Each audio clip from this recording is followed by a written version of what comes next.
샬롬.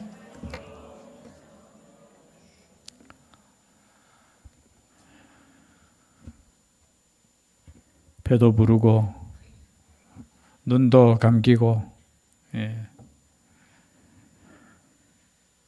주일날 새벽마다 우리 권사님들 식사 준비하시는 것이 참 좀 볼 때마다, 야, 믿음 없으면 어떻게 저렇게 하시겠나. 새벽기도 드리시고, 그런데 항상 이렇게 식당이 떠들썩합니다. 떠들썩하다는 것은 뭐예요? 힘있게 한다는 거예요. 때로는 힘들고 몸은 지쳐있고 또 다 죄송합니다, 부상자잖아요. 그러면서도 이렇게 우리 식구들을 한 끼지만 먹인다는 것 자체가 은혜인 줄 믿습니다. 그 은혜로 우리가 지금까지, 저는 신앙생활에 있어서 먹는 게 제일 중요하다고 생각합니다. 여러분, 별거 아닌 것 같지만 예수님도 항상 먹으셨어요. 그래서 비판도 받았어요. 예수님은 항상 금식 안 하고 잔치한다고, 그 잔치 자리에만 간다고. 여러분, 우리의 모든 삶이 잔치가 될 줄 믿습니다. 그 잔치에 헌신이 따르는 거예요. 그죠? 희생이 따르고, 그것 때문에 우리가 살아가고 있음을 다시 한번 고백하며, 오늘 또 우리 젊은 여전대 수고하셨습니다. 박수로 우리에게 한번.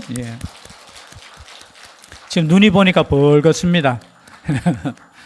빨리 가셔서 또 쉬는 시간을 또 드려야 되겠네요. 그죠? 여러분, 사사들이 지금 지내온 몇 명이 지금 지났을까요?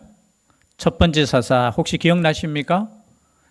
온니엘. 두 번째 사사 에후 하진 않았어요. 그죠? 세 번째 사사 삼갈이라는 사사, 소모는 막대기로 블레셋 600명입니까?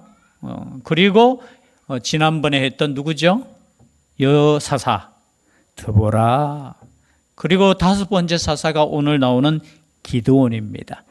여러분, 드보라로 인하여 승리했습니다. 그래서 한동안 평안했어요. 몇 년 동안 평안했느냐? 40년 동안 평안했습니다. 여러분, 평안하면 또 어떤 생각 듭니까? 엉뚱한 생각 드는 거예요. 맞아요. 여러분, 우리가 힘들고 어려우면 누구를 찾습니까? 아버지를 찾잖아요.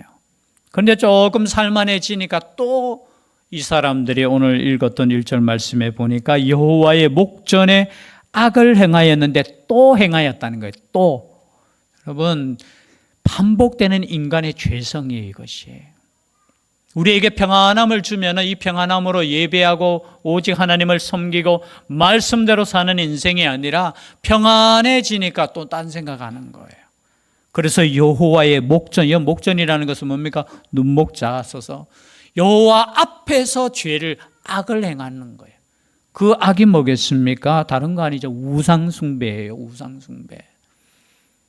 그래서 뒤에 보면은 하나님께서 선지자를 보내서 먼저 책망하시죠. 그 책망의 내용이 뭐냐? 너희들을 애굽 땅에서 구원해서 이 땅 가운데 내가 들여보내주고 지금까지 지켜줬는데 너희들은 나를 잊어버렸다라는 거예요. 그래서 10절 말씀 우리가 읽지는 않았지만요, 한번 읽어볼까요? 10절 시작. 내가 또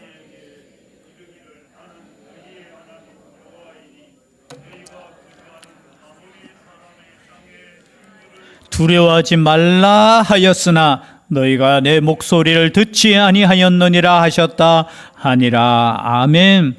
아무리 사람의 땅에 신들을 두려워하지 말라, 즉 말해서 우상을 두려워하지 말라고 했는데도 불구하고 우상이 두려워서 우상을 섬겼다는 거예요.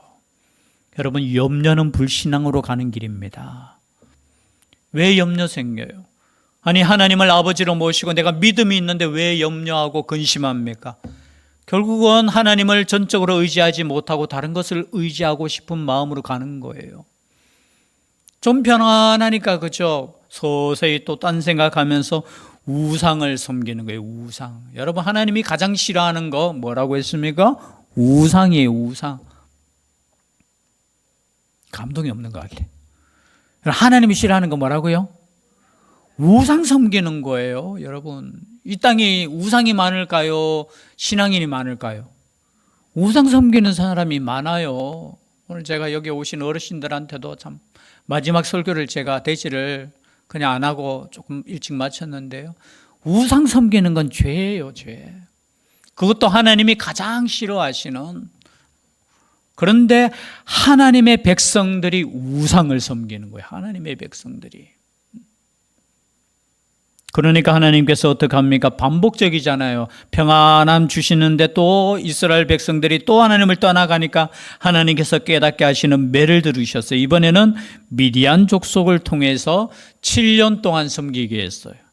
미디안 족속은 여러분 아시다시피 누구의 후손이냐면 아브라함의 후처라고 나와 있어요. 나중에 아마 나이 들어서 후처를 맞이했는데 그두라라는 그 후처가 있어요. 그 후처의 네 번째 아들인가 그럴 거예요.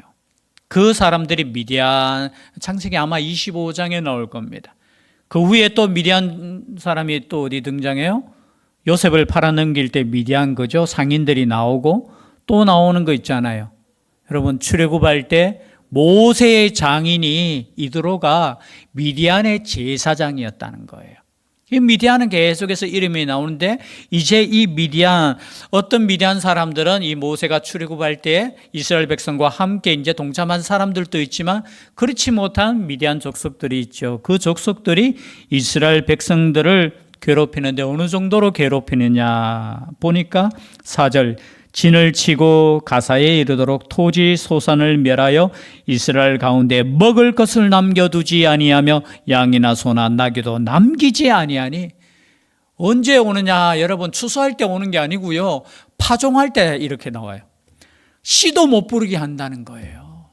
즉 말해서 우리가 옛날에 전쟁하는 이유는 뭐냐? 전쟁하면은 우리도 배고픈데 야 지금 우리는 안 되니까 지금 어쩔 수 없이 저 옆에 있는 곳에 가서 우리가 빼앗아 우리가 먹자라는데, 지금 이들의 목적은 뭐냐? 그냥 씨 뿌릴 때 와서 그냥 음식을 싹 거두어 가서 이스라엘 족속으로 하여금 완전히 멸망시키고자 하는 목적으로 공격했다는 거예요. 그 숫자도 어마어마하게 많죠. 사람과 낙타가 무수함이라 그들이 그 땅에 들어와 멸하려 하니 마치 메뚜기 떼같이 그냥. 여러분 참 어떻게 보면 역사가 이렇게 계속해서 반복될까요? 우리 신앙도 마찬가지입니다. 항상 우리는 깨어서 점검하셔야 돼요. 평안해지면 우리가 다른 것을 의지한다는 겁니다. 여러분 오직 여호와만 의지할 수 있기를 바랍니다. 끊임없이 우리가 힘들 때도 여호와를 의지해야 되겠지만 우리가 그렇죠? 평안할 때도 하나님만을 의지하는 그 믿음. 그런데 이스라엘 백성들은 어떻게 해요?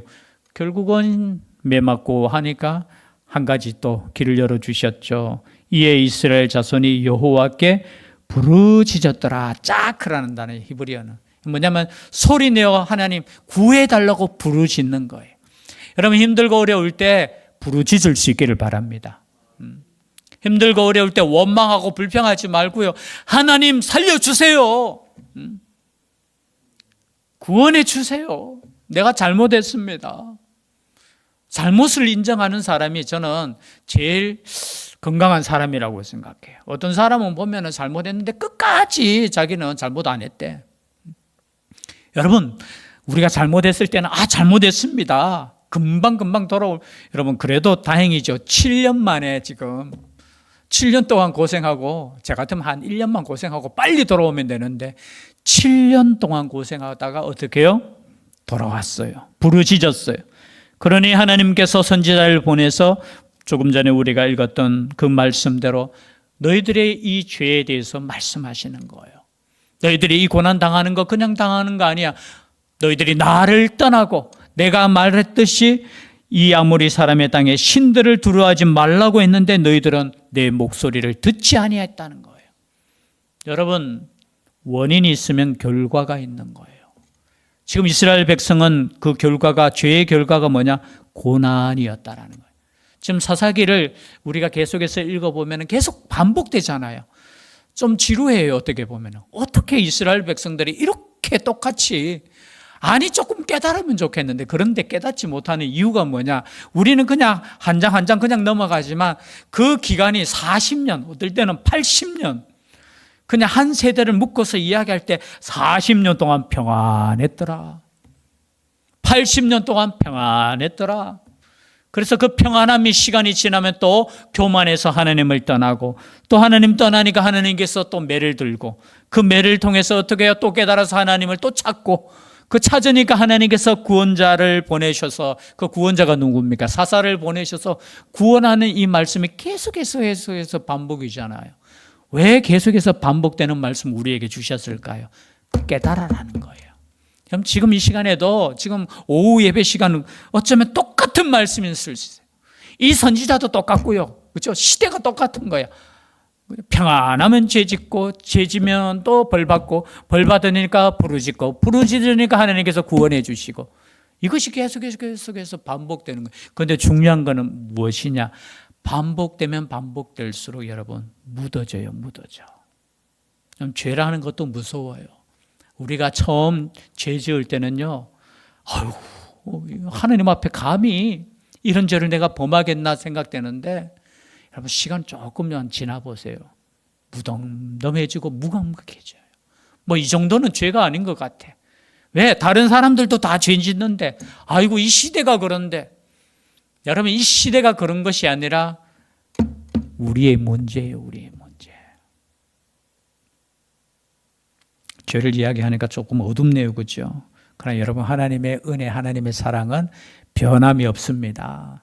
저 같으면 그냥 그냥 고생 좀 해라. 한 80년 동안 고생시키다가 아니면 다른 민족 선택해도 돼요. 그러나 우리 하나님은 한 번 선택한 이스라엘은 버리지 않습니다. 그죠? 똑같은 범죄를 저질러도 어떻게 해요? 다시 회개시키시고 다시 구원자를 보내시고, 그 구원의 마지막 분이 누구십니까? 예수 그리스도.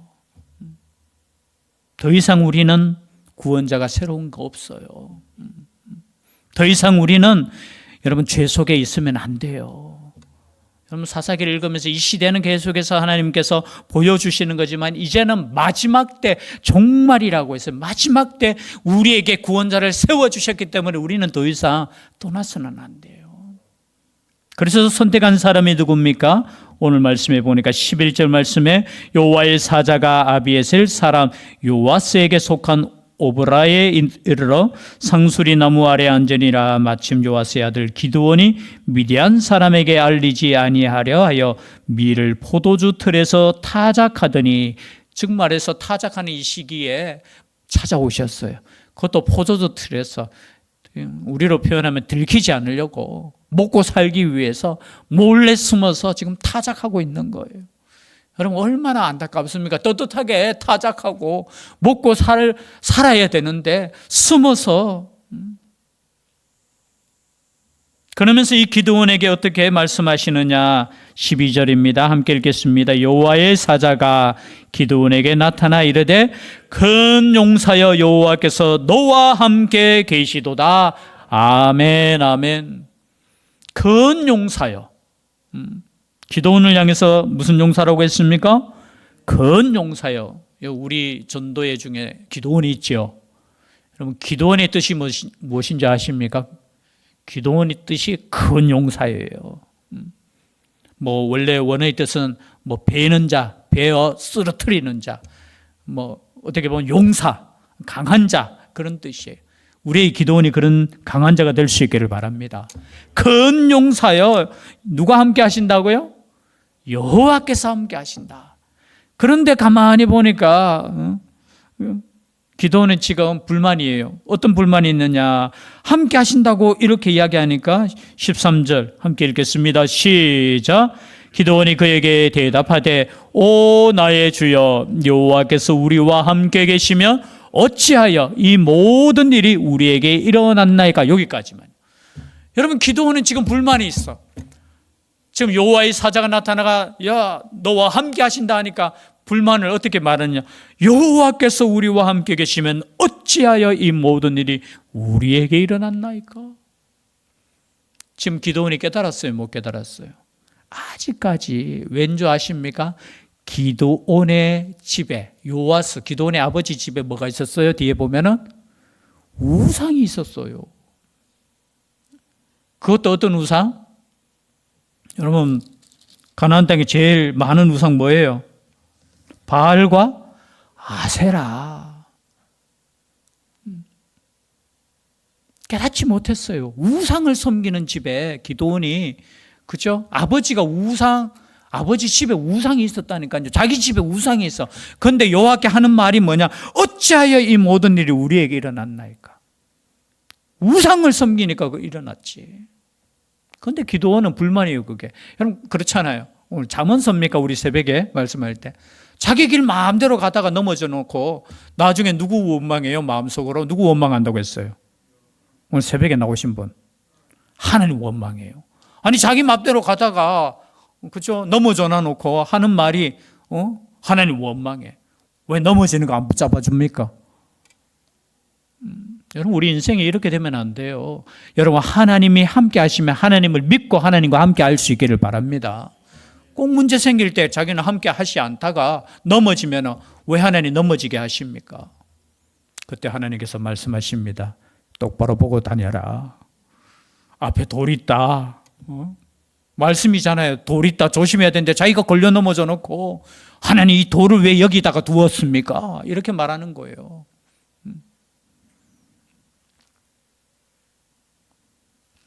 그때 하나님께서 말씀하시죠. 14절입니다. 함께 읽겠습니다. 여호와께서 그를 향하여 이르시되 너는 가서 이 너의 힘으로 이스라엘을 미디안의 손에서 구원하라. 내가 너를 보낸 것이 아니냐 하시니라. 너의 힘으로 구원하래요. 여러분, 하나님께 우리가 기도하면 하나님께서 여러분 구원의 역사를 베풀어 주는데 누구의 손으로 구원하라 하실까요? 다 같이 한번 해볼까요? 나의 손으로. 여러분, 하나님의 역사는 하나님께서도 그냥 하실 수 있어요. 그러나 반드시 하나님께서는 사람을 사용하셔요. 아멘이십니까? 남 탓하면 안 돼요. 여러분을 사용하시는 하나님께 순종할 수 있기를 바랍니다. 그러니까 기도원이 아이고 내가 무엇이간데 보십시오. 15절 한 절만 더 읽겠습니다. 15절 시작. 그러나 기도원이 그에게 대답하되 오 주여 내가 무엇으로 이스라엘을 구원하리이까? 보소서 나의 집은 므낫셋 중에 극히 약하고 나는 내 아버지 집에서 가장 작은 자니이다 아니라. 즉 말해서 기도원이 아니 도대체 무엇으로 우리는 집안은 므낫셋 중에서도 극히 약하고 나는 내 아버지 집에서 가장 작은 자인데 여러분 우리 하나님은 가장 작은 자를 들어 쓰시는 줄 믿습니다. 그럼 하나님께서 쓰시는 사람은 똑똑한 사람 아니에요. 물론 똑똑한 사람도 쓰셔요. 혹시나 오해하지 마십시오. 난 똑똑한데. 하나님께서는 힘 있는 자를만 쓰시는 거 아니에요. 하나님께서는 막대기 같은 인생도 들어 쓰시는 하나님이신 줄 믿습니다. 문제는 뭡니까? 하나님을 의지하는 거예요. 하나님을 믿는 거예요. 여러분 우리의 구원의 역사는 우리는 힘들 수 있으나 하나님 편에서는 너무 쉬워요. 그러니까 지금 기도원이 아니 내가 무엇이간데 마치 모세가 똑같이 반응했잖아요. 여러분 모든 사람이 하나님께 쓰임받는 모든 사람이 이렇게 반응해요. 내가 무엇이간데 나는 가진 것도 없어요. 능력도 없어요. 아무것도 없어요. 여러분 그런 사람을 하나님께서 들어 쓰시는 줄 믿습니다. 왜냐하면 모든 역사는 하나님의 권능으로 이루어지기 때문에 그래요. 물론 뒤에 전쟁의 역사 우리가 다음 주 한 주만 더 하겠지만 기도원에 대해서 여러분 하나님께서는 철저히 하나님의 손으로 하나님의 능력으로 구원하시는 거예요. 다만 우리는 도구. 그래서 여러분 도구로 사용되어짐을 감사할 수 있기를 바랍니다. 그럼 때로는 힘들고 어려울 때 있잖아요. 아이고, 내만 이렇게 하나님께 충성해야 됩니까? 헌신해야 됩니까? 여러분 그게 은혜인 줄 믿습니다. 그런 말 함부로 하시면 안 돼요. 하나님 너무 힘들어요. 옆에 사람 은혜가 넘어갈 수 있어요. 하나님 내가 부족하지만 하나님 쓰시기에 끝까지 쓰시기에 부족하지만 하나님 사용하여 주시옵소서. 그런 사람을 하나님께서 끝까지 들어 쓰시는 줄 믿습니다. 기도원이 그렇게 고백했지만 하나님께서는 이 기도원을 통해서 구원의 역사를 일으키셨습니다. 중요한 것은 기도원이 아니죠. 기도원과 함께 하시는 하나님, 우리와 함께 하시는 줄 믿습니다. 그 하나님과 동행할 수 있는 우리의 삶 될 수 있기를 주의 이름으로 축복합니다. 기도드리겠습니다. 사랑의 하나님, 우리의 불신앙에도 불구하고 변함없이 우리를 사랑하여 주시고 인내하여 주시고 끝까지 구원의 길로 함께 하시니 감사드립니다. 이 말씀을 통해 다시 한번 우리의 믿음을 점검하게 하여 주시고 오직 하나님을 두려워하며 경외하는 우리의 믿음 되게 하여 주시옵소서. 함께하여 주시기를 간절히 원하옵고 예수님 이름으로 기도드리옵나이다. 아멘.